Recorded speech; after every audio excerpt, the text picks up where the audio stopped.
کہ ہمارے یہاں طلباء کو 60-70 طلباء بھی لے گئے یہ قیدی جیلی یہ کہ فوجی حضرات، اور مجھے بھی لے گئے۔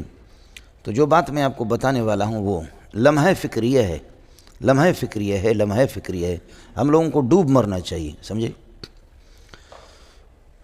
چونکہ اللہ کا احسان ہے، شاید جس طرح حدیث سے میرا شدھ بدھ ہے شاید آپ کے بزرگوں کا نہیں ہے۔ اس کی وجہ یہ ہے کہ ایک آدمی بخاری کا ایک حصہ پڑھا رہا ہے، 50 سال سے پڑھا رہا ہے، یا 3 آدمی بخاری پڑھا رہے ہیں۔ تو میں نے بخاری حفظ 1417 میں نے بخاری حفظ کیا، اگرچہ مجھے میرا استاد یہیں ہے، اب وہ مکہ چھوڑ کر کے 30-40 سال کے بعد یہیں آ گیا، منگو پیر میں رہ رہا، یہاں آیا بھی تھا۔ میں نے دستار بندی کے موقع پر لوگوں کو بتایا بھی کہ آپ اس سے پوچھ سکتے ہیں۔ 1.5 مہینے 2 مہینے میں نے حفظ کیا۔ تو اب مجھے اگر یاد نہیں ہے، لیکن مجھے استحضار جتنا ہے وہ آپ کے کسی استاد کو نہیں ہے۔ اس کی وجہ یہ ہے کہ چونکہ میں یاد کر چکا ہوں وہ، اور اس کا بھی مجھے پتہ چلتا ہے کہ یہ لفظ بخاری کی کس جگہ پر ہے، کس جگہ پر ہے، اور اس روایت میں پہلے جو گزر گئی اس میں یہ لفظ تھا اور یہاں نہیں ہے، یہاں کوئی اور لفظ ہے، اس کا ادراک شاید کوئی کرتا نہیں ہے۔ اس کی وجہ یہ ہے کہ چونکہ میں نے 1.5 مہینے میں یہ پورا حفظ کیا تھا۔ جو بات میں آپ سے عرض کر رہا ہوں وہ یہ فوجی لوگ جو ہمیں لے گئے نا، تو طلباء کو بھی غریبوں کو اذیت میں رکھا، آنکھیں بندی ہوئی تھیں، اور تھوڑی دیر کے لیے میری آنکھیں بھی باندھی، لیکن ایک آدمی آیا اور وہ مجھے لے گئے فوجی میجر کے پاس۔ تو اس میجر نے کہا کہ آپ عالم ہیں؟ میں نے کہا میں ڈاکٹر ہوں، اس لیے کہ عالم، حافظ، مفسر، محدث کو یہ لوگ جانتے ہی نہیں، اور عربوں کے ہاں بھی یہی ہے۔ تو میں نے کہا میں ڈاکٹر ہوں، PhD ڈاکٹر ہوں۔ اچھا، تو میری آنکھیں بندی ہوئی، PhD ڈاکٹر، آپ نے کس سبجیکٹ میں یہ ہے کہ ڈاکٹریٹ کی ڈگری حاصل کی ہے؟ میں نے وہ بتا دیا کہ فلانا مضمون ہے، فلانا۔ پھر کہنے لگے کہ آپ مدرسے میں کیا سبجیکٹ پڑھاتے ہیں؟ میں نے کہا میں ڈاکٹر بھی ہوں، حافظ بھی ہوں، عالم بھی ہوں، مفتی بھی ہوں، سمجھے؟ تو آپ کیا سبجیکٹ پڑھاتے ہیں؟ میں نے کہا صرف نحو، منطق، بلاغت، فقہ، اصول فقہ، حدیث، اصول حدیث، تفسیر، اصول تفسیر، یہ سب میں پڑھا چکا ہوں، پڑھاتا ہوں۔ کہ یہ سب پڑھا رہے ہیں؟ میں نے کہا میں سب پڑھا چکا ہوں، اور میرے لیے کوئی نہیں ہے، 10-10، 15-15 سبق میں پڑھا چکا ہوں۔ تو اس نے یہ کہا کہ اپنے فوجی سے کہ اس کی آنکھیں کھولو۔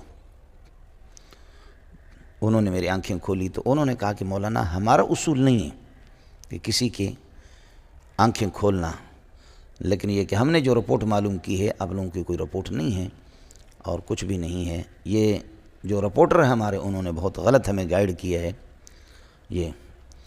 پھر کہنے لگے کہ آپ تفسیر بھی پڑھاتے ہیں؟ میں نے کہا تفسیر، حدیث میں سب پڑھاتا ہوں، پڑھا چکا ہوں۔ تو کہنے لگے کہ اصل تفاسیر دیکھیے لاکھوں کی تعداد میں۔ ہاں، پہلی بات انہوں نے کہا کہ تفسیریں کتنی ہیں کل؟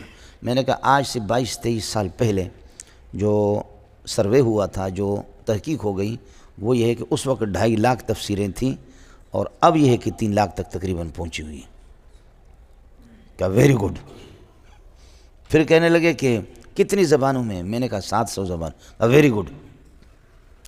ویری گڈ کہتے پتہ نہیں کیا کہتے، ویری گڈ۔ پھر کہنے لگے کہ اصل تفاسیر کیا ہے؟ تو میں نے کہا کہ تفسیر ابن کثیر ہے، روح المعانی ہے، اور مدارک ہے، اور اللہ کا تفسیر کبیر ہے، یہ 4 تفسیریں اصل ہیں۔ کہنے لگے نہیں۔ میں نے کہا یہی 4 تفسیریں اصل ہے، باقی ان کے دائیں بائیں گھومتے پھرتے ہیں۔ کہنے لگے نہیں، یہ بات تو آپ ٹھیک کہہ رہے ہیں کہ یہ 4 اصل ہیں، لیکن ایسی تفسیر بتاؤ جس میں مفسر کی بکواسات نہ ہوں، صرف اللہ رسول کا کلام۔ اور تفسیر القرآن بالقرآن ہو یا تفسیر القرآن بالحدیث ہو، مفسر کی تحریفات اس میں داخل نہ ہوں، اور مفسر کی زبان نہیں چاہیے، ہمیں چاہیے اللہ رسول۔ اس بارے میں کوئی تفسیر؟ میں نے کہا تفسیر ابن کثیر ہے صرف۔ کہا ویری گڈ۔ دیکھیں نا، اب ایک فوجی جا کر کے اس نتیجے پہ پہنچا ہے جس نتیجے پہ علامہ انور شاہ کشمیری پہنچا۔ یہ ڈوب مرنا چاہیے ہم لوگوں کو، سمجھے، اگر بشرطے کہ حیا ہو ہمارے پاس۔ تو کہنے لگے کہ ہاں، کہنے لگے کہ مولانا واہ، لیکن میں نے اس تفسیر ابن کثیر کا بالاستیعاب 3 مرتبہ مطالعہ کیا، لفظ بلفظ مطالعہ کیا۔ میں نے کہا آپ نے عربی پڑھی ہے؟ کہا کہ نہیں۔ میں نے کہا اردو ترجمے کا آپ نے مطالعہ کیا ہوگا؟ کہا ہاں۔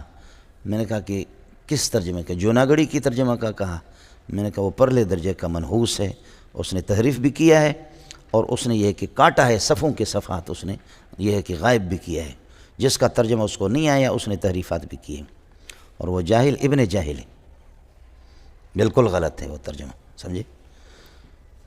کہا اچھا؟ پھر انہوں نے بتایا کہ میرے دادا دیوبند کے فاضل تھے، سمجھے؟ اور بہت سی چیزیں پھر بخاری کی وغیرہ کی بہت کئی چیزیں مجھ سے پوچھتے رہے۔ گزارش یہ تھی کہ اللہ آپ کا بھلا کرے کہ یہ لوگ کتنے معلومات ہیں ان کے، یعنی آپ یقین کریں کہ بخاری کے غزوات اور یہ چیزیں اللہ آپ کا بھلا کرے سیرت بالکل ان کو مستحضر تھی، لیکن اللہ کا احسان ہے چونکہ میں تو پڑھاتا ہوں، ایک کتاب تو نہیں پڑھاتا، وہ سارے حدیث کی کتابیں ہمارے سامنے سے گزر جاتی، تو تھوڑا سا خاکہ ہمارے ذہن میں ہوتا ہے، بشرطے کہ عام مولوی اس طرح نہیں کر سکتا، اس کے لیے بہت مشکل ہے۔ یا بخاری کے ایک آدھا حصہ پڑھا رہا ہے 20 سال سے 25 سال سے 30 سال سے، اس کو کیا پتہ ہوگا کہ دوسرے حصے میں کس ہے؟ بخاری ترمذی کا ایک حصہ پڑھا ہے، اس کو کیا پتہ کہ دوسرے حصے میں کیا، باقی کتابوں میں کیا ہے؟ یہ تو مسئلہ ہوتا ہے، آدھا تیتر آدھا بٹیر آدھا تیتر آدھا بٹیر، زندگیاں ان کی اسی پر بھی ہے کہ گزر گئی، وہ تو رہیں گے بھی اسی طریقے پر۔ لیکن میں حیران ہو گیا کہ اس فوجی کو اتنے معلومات تھے، اور پھر حضرت دامت برکاتہم العالیہ تشریف لائے، اس کے بعد خیر انہوں نے ہم سے معذرت کی، کہنے لگے کہ ہم بہت شرمندہ ہے، بڑا اکرام اور احترام میرا کیا انہوں نے، ایئر کنڈیشن کمرے میں پھر مجھے منتقل کیا اور آئس کریم وغیرہ منگاتے رہے، بہت معذرت کی، اور کہنے لگے ہمیں جو گائیڈ کیا گیا تھا غلط رپورٹنگ ہو گئی تھی اور اس پر میں معذرت چاہ رہا ہوں۔ پھر حضرت جیسے قاری عثمان وغیرہ یہ تشریف لائے تو قاری عثمان سے اس نے کہا کہ مولوی تمہارے دیکھے لیکن ایسا مولوی نہیں دیکھا، میرا بھی مطالعہ کتابوں کا، میں نے بہت سے مولوی دیکھے صرف امامت اور خطابت کی حد تک ہے، باقی تمہارے مولوی ایسے بھی نہیں ہیں۔ تو قاری عثمان نے بھی ماشاءاللہ صحیح جواب دیا، اس نے کہا میں بھی کسی مولوی کے لیے اس طرح دوڑ نہیں کرتا جس طرح اس کے لیے آپ کے پاس آیا ہوں، ہم بھی آپ کے پاس اس طرح آئے ہیں، وہ اسی کے لیے تو آ گئے ہیں۔ گزارش یہ تھی کہ ایک داڑھی منڈے لوگوں کو ان کو کتنے معلومات ہیں، لیکن اللہ تعالیٰ مجھے اور آپ کو یعنی قبول فرمائیں، ہمارے پاس تو ٹچ موبائل ہے اسی میں ہماری زندگی گزرتی ہے، ہمیں کیا ضرورت ہے بولے سر۔ حضرت اقدس کا میں نے عرض کیا کہ مغنی ابن قدامہ علامہ انور شاہ کشمیری فرمایا کہ متاخرین فقہا حدیث سے ناواقف ہیں، یہ آدمی فقیہ بھی ہے، یہ آدمی محدث بھی ہے۔ اس کی کتاب قواعد الفقہ بھی ہے ابن قدامہ کی، ان کی کتاب اللہ آپ کا بھلا کرے ایمانیات میں بھی ہے، اعتقادیات میں، اور حضرت کی ایک کتاب ہے حوار مال اشعری، ایک اس کا حوار ہے اشاعرہ اور ماتریدیہ کے ساتھ، وہ مستقل ایک کتاب ہے کہ چھپی ہے، اور یہ روضۃ الناظر و جنت المناظر یہ بھی حضرت کی ہے ابن قدامہ رحمۃ اللہ علیہ کے۔ تو یہ حضرات اس قسم کی تقسیم ہی بھی نہیں کرتے، متقدمین کہتے بس یسمع کلام اللہ سبحانہ و تعالی، اور جیسے کہ فرشتوں نے بھی سنا براہ راست، اور اللہ قیامت کے دن یہ ہے کہ تلاوت فرمائیں گے، ہم سب سنیں گے، سمجھے؟ انشاءاللہ سمیں انشاءاللہ۔